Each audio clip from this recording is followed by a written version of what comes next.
Hello students, here is your Krishna ma'am and today we will talk about your chapter 7 human environment. In previous chapter we have studied about environment which consists natural and man-made environment. And especially in this chapter we will talk about human environment related to his settlement, transportation and communication. First of all, settlement. What is a settlement? Settlement means a cluster or group of houses. Settlement is the primary residence of human society. जहाँ मनुष्य सबसे पहले अपने आवास बनाता है उसी को हम settlement कहते हैं. And in earlier time, his settlement were temporary because he was a food gatherer. He gathered his food only. He did not produce his food. He gathered only. He lived in forest areas and collected the forest items for his livelihood. और जब एक जगह के forest product ख़त्म हो जाते थे तो वो दूसरी जगह चला जाता था, वहाँ अपने सेटलमेंट्स बना लेता था और इस तरह से अपना भोजन वो कलेक्ट करता था, इसलिए उसे फूड गैदरर कहा जाता था. But after the stone age he started doing agriculture and now he started living a settled life as crops required constant care throughout the cropping period.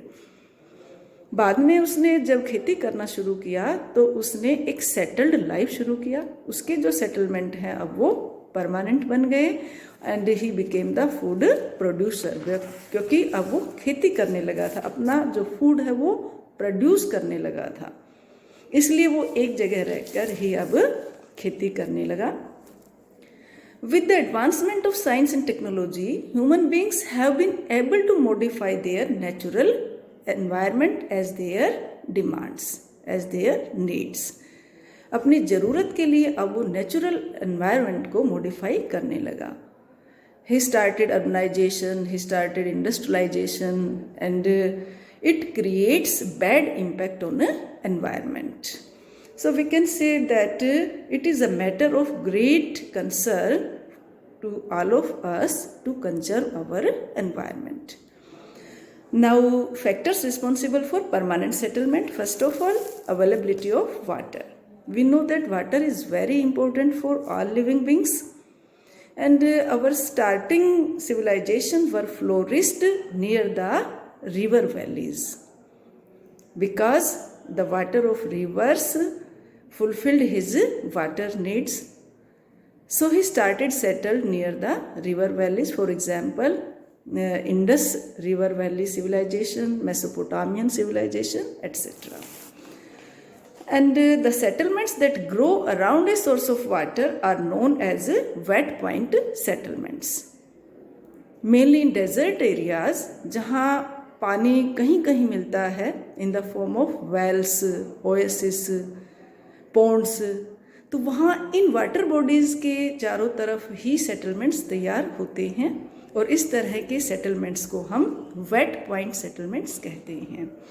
Next, relief features. Relief feature also play an important role in settlements because plain areas are most favourable for settlements because here the road construction to make railway tracks, industrialization, urbanization is very easy, and so these are the most populous areas in the world. For example, in our country, the northern plains are the most populous region. On the other hand, the hilly areas are not favorable. Here are very, very tough to establish industries, to make roads, railway tracks. So these are very dispersed settlements. Here population is very low. Next is special sites. Some sites are chosen for the settlements because of their natural beauty. कहीं कहीं किसी जगह पर natural beauty बहुत होती है और वहीं लोग घूमने आते हैं और वहीं पर बहुत सारे सेटलमेंट्स बन जाते हैं. देखते ही देखते वहाँ पर वो बड़े शहरों का रूप भी ले लेते हैं। For example Srinagar, Goa, Shimla, Nainital, Ooty, these are the special sites. And next, transportation and communication. First of all, what is transportation? Transportation is the act of moving people and goods from one place to another. एक जगह से दूसरी जगह जब हम लोग जाते हैं, सामान को लाते ले जाते हैं, ये हमारा ट्रांसपोर्टेशन कहलाता है।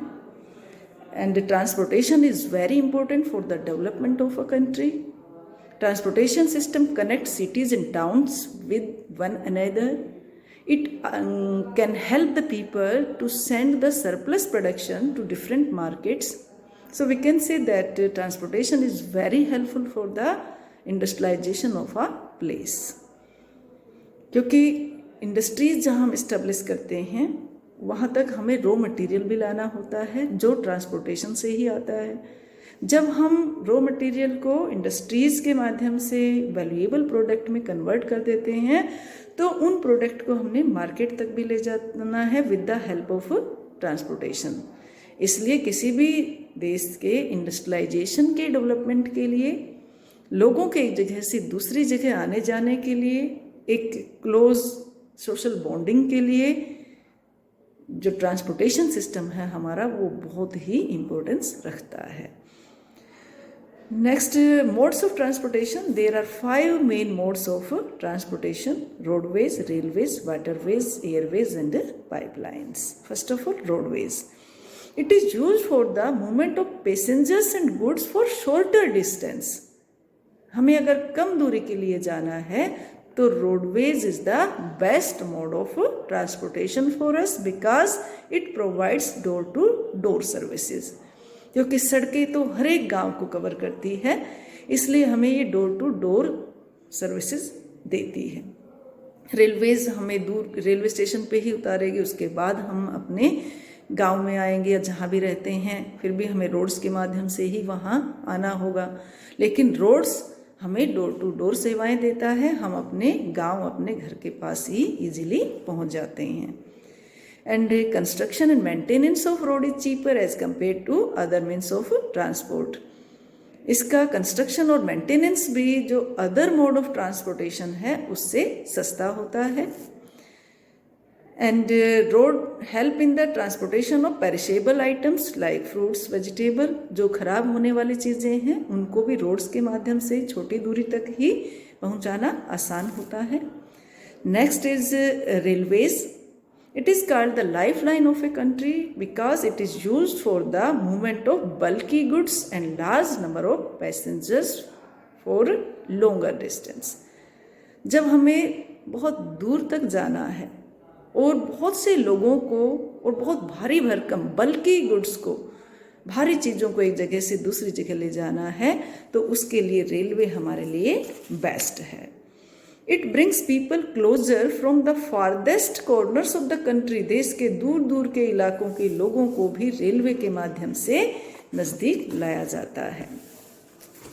Next is waterways. It is the cheapest mode of transportation for the heavy and bulky goods. Waterways are very beneficial for the houses, for the countries those are located near the river banks. क्योंकि waterways सबसे cheapest mode of transportation है, क्योंकि इसके लिए ना तो सड़कें बनानी है ना रेलवे ट्रैक बिछाना है, इसलिए ये सबसे चीपेस्ट पड़ता है। और मेनली जो कोस्टल एरियाज़ में जो कंट्री हैं उनके लिए ये बहुत ही बेनिफिशियल है ट्रेड के लिए, क्योंकि दूसरे देशों में बड़ी बड़ी समुद्री जहाज़ों के माध्यम से एक साथ बल्कि गुड्स को एक देश से दूसरी जगह ले जाना आसान होता है और सस्ता पड़ता है। Next is airways. It is the latest and fastest means of transportation but relatively expensive. ठीक है, एयरवेज हमारा सबसे फास्टेस्ट मोड ऑफ ट्रांसपोर्टेशन है, लेकिन ये कॉस्टली भी पड़ता है, इसलिए कॉमन पीपल इसको यूज़ कम कर पाते हैं, हाई क्लासेस इसको ज़्यादा यूज़ करती है। हालांकि इसने बहुत ज़्यादा दूरी कम कर दी है, जहाँ समुद्री मार्गों से, स्थल मार्गों से बहुत ज़्यादा समय लगता है, वहाँ बाय एयर हम कुछ ही घंटों में इजीली पहुँच जाते हैं। Next is pipeline. It is the most recent mode of transport. The pipelines are used for transportation of liquid and gaseous materials like mineral oil, water and natural gas. ये एक latest mode of transportation है. Starting में इसका use किया गया था water supply के लिए, लेकिन आज मेनली इसका यूज़ होता है पेट्रोलियम और नेचुरल गैस को ट्रांसपोर्ट करने के लिए. मेनली 3 स्टेट से हमारे कंट्री में पेट्रोलियम निकाला जाता है, असम, महाराष्ट्र एंड गुजरात. लेकिन रिफाइनरी हमारे यहाँ पूरे यूपी, बिहार, हरियाणा, मध्य प्रदेश सब जगह लगाई हुई है. तो जो पेट्रोलियम है, कच्चा माल है, जो इन 3 स्टेट से निकलता है, वहाँ से रिफाइनरी तक पेट्रोलियम को लाने के लिए पाइपलाइन का यूज़ किया जाता है. बाद में जब इसके सब प्रोडक्ट तैयार हो जाते हैं, पेट्रोल, डीजल, केरोसिन, इनकी भी सप्लाई पाइपलाइन के द्वारा ही आगे की जाती है. Next is communication. Communication means exchange of ideas and views from one person to another. जब एक व्यक्ति से दूसरे व्यक्ति तक हम अपने आइडियाज़ शेयर करते हैं तो इसको हम क्या कहेंगे? कम्युनिकेशन. जब हम कम्युनिकेट करते हैं अन्य लोगों से.